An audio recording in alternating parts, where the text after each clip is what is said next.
Good morning, and how's everybody doing today? This is Perrin Lovett for the Prepper Post News, courtesy of Freedom Prepper. And it is Black Friday, November 27th, I think, 2020. And before we get into it today, we've got Santa Claus boosted up the tree by the reindeer. And somewhere around here, there's a little Christmas tree that I got. You can't quite you see the star at the top because it was $1, and $1 didn't include a star. I may try to fix that later and put some little lights on it because I spare no expense for you. And I read a few of the comments about the environs in here. Jury's still out on wall decorations. I think that's American flag enough. Even has the eagle.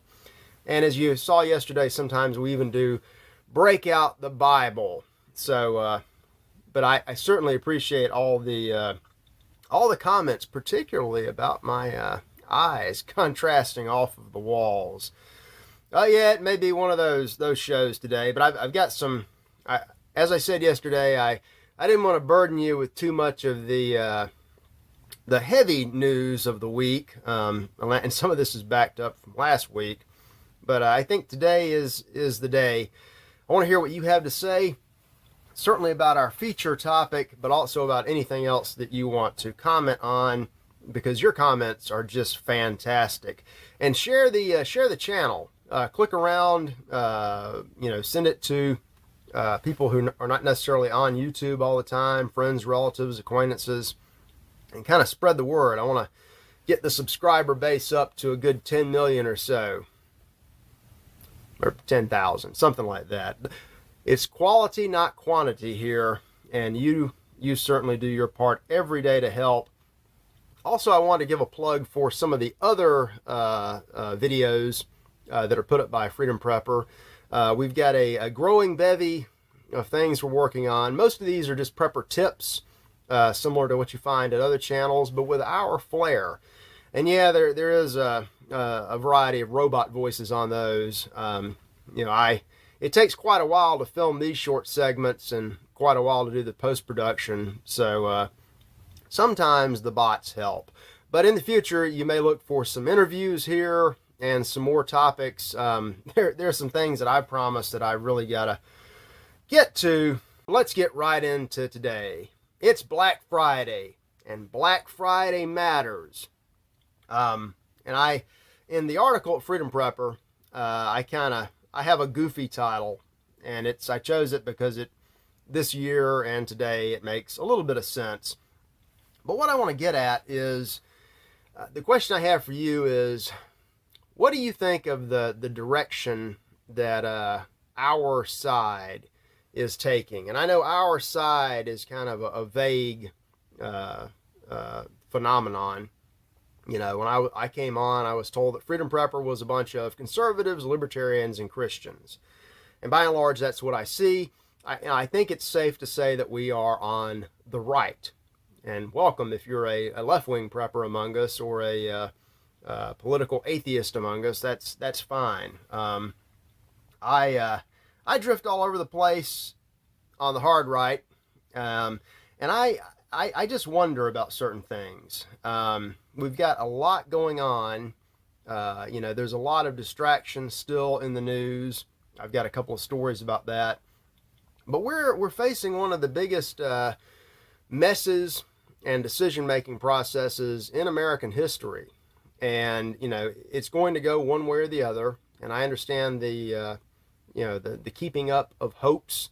I take it that the average person here, if they're not an outright supporter of Trump, takes Trump as the proverbial lesser of two evils. There's an accelerationist in me that would almost welcome a Biden presidency just to move things along. Although I'm probably more happy to have another 4 years to get ready for the future, because it's coming sooner or later, whether we want it or not. But I've written some letters to Trump the past almost 4 years, and I've got a link to the Contact the White House page on the internet. I'm going to have that at Freedom Prepper. It's not too late. If you want to give President Trump your 2 cents, you can do that. Don't expect much more than a form letter back. But along the years, I've tried to just give him kind words, congratulations here and there, a little inspiration, and some of my advice on how to solve some of these problems, some of which he's dealing with right now in the courts, in the legislatures, possibly going to Congress. And there are mechanisms. I'm not going to go into what they are, but I've told him some of these letters I published here and there, some in redacted form, some I did not publish. But precedent has been set in this country and laws have been enacted. If you're under attack on multiple fronts, if you're commander-in-chief, there is a lot you can do. Obama did it. Bush did it. Abraham Lincoln certainly did it. So, I will suggest that perhaps it's time that Trump go full Lincoln, full Sulla, for the classicist among us. But I want to know what you think. And you can tell me whatever you want to. I welcome all comments. Try to avoid despair. We're talking about options. I want you to, keep on the white pill or the red pill, whatever color the pill, just not the black pill. But things are going to go one way or the other. And I want to know what you think, one, about the way they're going, and what level do you think we should, not we, but people in certain offices should go to ensure the survival of Western civilization, is what it comes down to in the United States. Just think about that. Also, here we go. We've got some evidence, somewhat related to this. I don't want to run afoul of the Associated Press, which I linked to a story they have. Great news wire for what it is for some things. But there's certain evidence floating around about a thing. And I've got a great post from Vox Day. He wrote it in response to something Rush Limbaugh had said. And it's funny, we have all these, spokespeople on the right. And for some reason, especially the quote-unquote conservatives, those William F. Buckley types, they don't conserve anything because they're always ready to buckle, give in, and give up. And Rush was like everybody else, like Tucker Carlson even, disputing this certain evidence. Well, that's not really evidence. You haven't proven anything to me. But Vox does a great job of summing up what we already have, what some people already have. The evidence is devastating. We know the programmer who developed the software. I'm not reading this verbatim, don't want to run afoul. We know the Serbian team that programmed the software. We know its algorithm. We can replicate certain totals as they were recorded. We can match a certain data feed to certain media networks in real time from all these different broadcasts that were headed over to a server in Germany, which allegedly they already have. But Rush is underwhelmed because, not picking on anybody, this is Vox picking on somebody. He's a boomer, and he doesn't know how to use, we don't need to insult poor Rush. We have millions of things that may have been shifted around that this evidence, this is all court admissible direct evidence and direct eyewitness testimony. You're going to get more and more affidavits out of this. Back to my central question, does that matter? If we have all the evidence in the world and nobody uses it, what then? Back to Vox. It's infuriating that certain people in the media, A, won't accept the simple statement without evidence, and then B, reject the evidence when it's presented because it's too complicated. Take a look at that and keep the chins up because, I'm holding out. You know what I'm talking about. I'm talking about something that other people disagree with me on. I don't want to catch any banners, don't want to get, shadow banned. But if the other side does, in fact, prevail, you can look forward to more of the same, more of the pre-2016 conditions in Washington, D.C. That we've had for decades. And you can already see this in certain nominal suggested appointments. It's looking like a departure from America first, in name at least, back to globalism first. I've got a story and another story. It's all, it all starts with Janet Yellen. I talked about this the other day. The former chairwoman, Madam Chairman of the Federal Reserve, is oddly being strongly considered for Treasury Secretary. And if things work out, that will probably happen, and it will perpetuate this insidious tradition of taking people from places like Goldman Sachs, putting them in the Fed, sending them to the Treasury, or from the Treasury to the Fed, all to keep control of the fake money and to keep all the other things going. That's the alternative. And somebody raised an excellent question in a comment, and I can't even remember who it was or what it was, but I replied with a link to a Gary Barnett post about what's really going on, about the real plague that's upon us, and it's probably this great reset, which is not so great in my opinion, and I think many of you agree. I put a link to that as well, and it brings up a question: is it time to leave? Because a lot of people are asking themselves, well, do I stay? Do I, stay in the shadows? Do I stay and fight? Or I just pick up and run? And you can always tell when any great nation is falling apart, many of the elites that help destroy it, like rats off a sinking ship, they run away. And what do we see in the news at Bloomberg? We've got all of these very, very wealthy, powerful, connected Americans or U.S. citizens who have secured second passports, golden passports, and they are in fact fleeing the mess that they helped create. Good riddance, be gone, and God help the people where you show up next time. If they come in, and they have some named examples of some big tech, big media names you will know, keep an eye on them, because they will always, always, always seek to replicate the mess from their own home that they help make when they get to their new home. And now for the rest of us, travel is already, crazy enough as is. They want to make it crazier. And I saw this story out of communist China.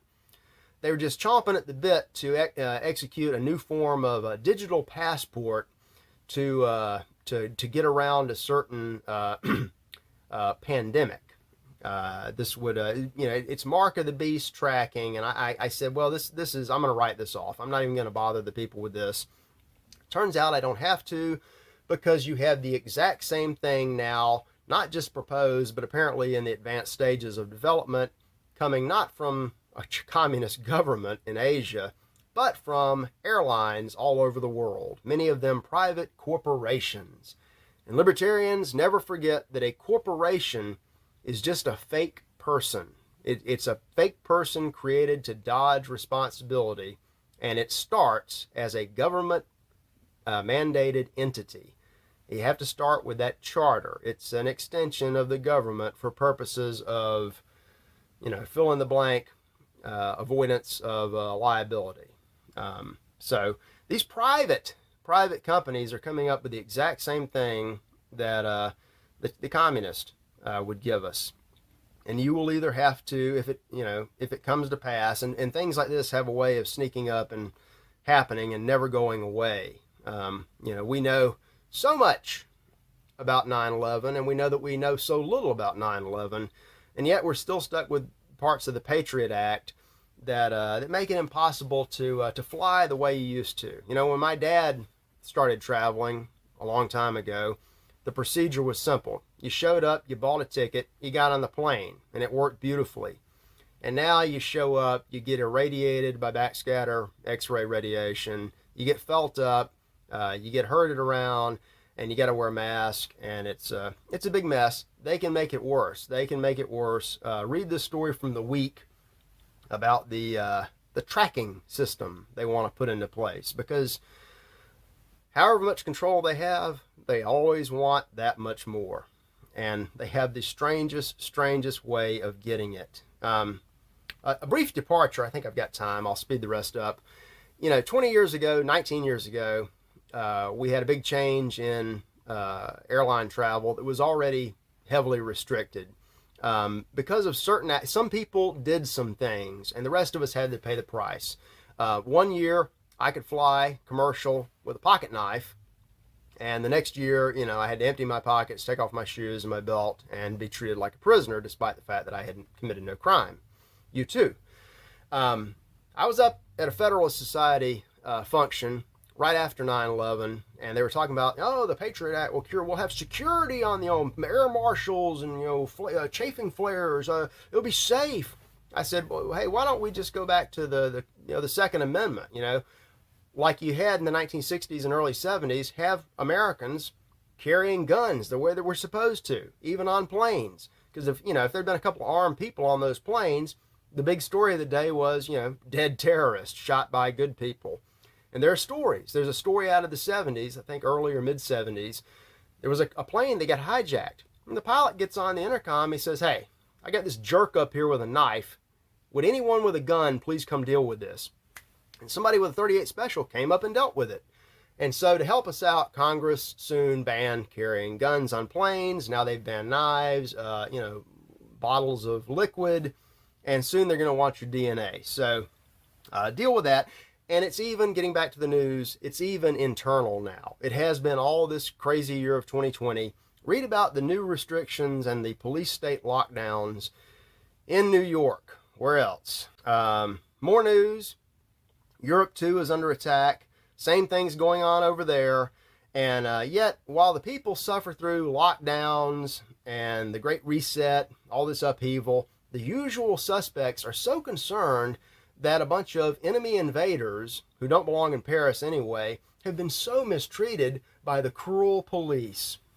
And these are the same types of people that keep hacking off heads and setting off bombs and shooting up churches and everywhere else. Take a look at that. That's my Associated Press story.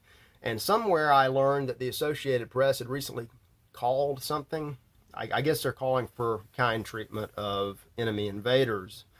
Now, you've had the best third quarter ever in the United States, at least according to Wall Street, with all the fake money floating around.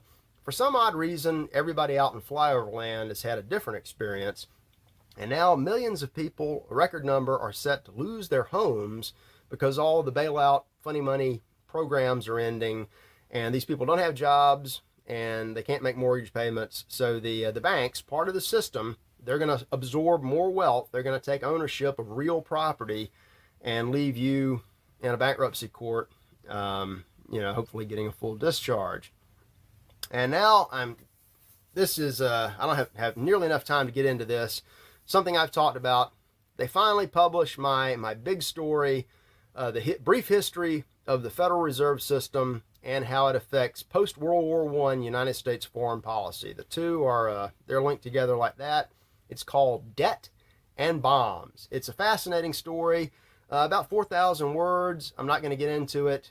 You can find that at the Piedmont Chronicles, a fantastic online newspaper, on again, off again, in print at newsstands.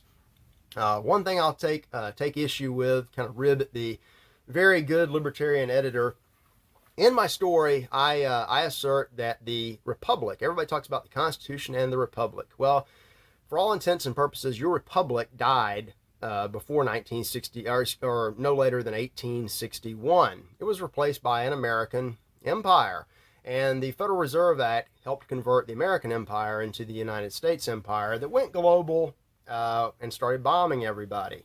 So no republic. And as bad as the Fed and all this unwarranted evil warfare around the world is, that's not our two worst problems. But I met with the editorial note that we can save our republic from these two absolute worst problems. Well, the worst problems, I'll just briefly say what they are. It's either a lack of general intelligence among the people, or it's a general lack of intelligence among the people. And the absolute worst problem is a certain wickedness that has descended upon this country, and not lately. That's all I'm going to say about that. Take a good long read of that one, and let me give you happy news, always the first day. Speaking of wickedness, hallelujah, it is a miracle. I misplaced my Bible. George Soros has gone to church. I really should read these all the way through. This is totally different than what I expected. It's kind of like the New York Rats. He didn't go to repent. He just went as part of another scheme to buy off the Southern Baptist. Doesn't matter what your denomination is, Catholic, Protestant, Independent, they're coming for you. They want you. They'll do whatever they can. A report from enemies within the church, printed below, contains documents obtained by the filmmakers that link grants and funding from a leftist billionaire Ethics and Religious Liberty Commission of the Southern Baptist Convention and its leader, Russell Moore, Dr. Russell Moore.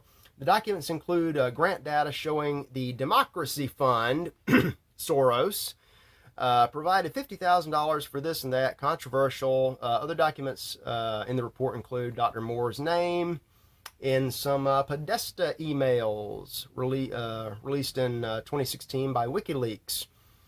No matter where you are, no matter who you are, monitor your institutions, particularly your churches, because they are always looking to come in. We were told the gates of hell could not prevail upon the church. We were not told that the gates of hell would not attempt to crash right up against the church. And that happens over and over and over again. And that's all I got for today. Monday we'll be back with more great news stories for all the preppers across the land. And hope you have a good weekend. Don't spend too much money on Black Friday or Digital Saturday or whatever it is. Just have a great weekend, relax, and I'll see you back soon.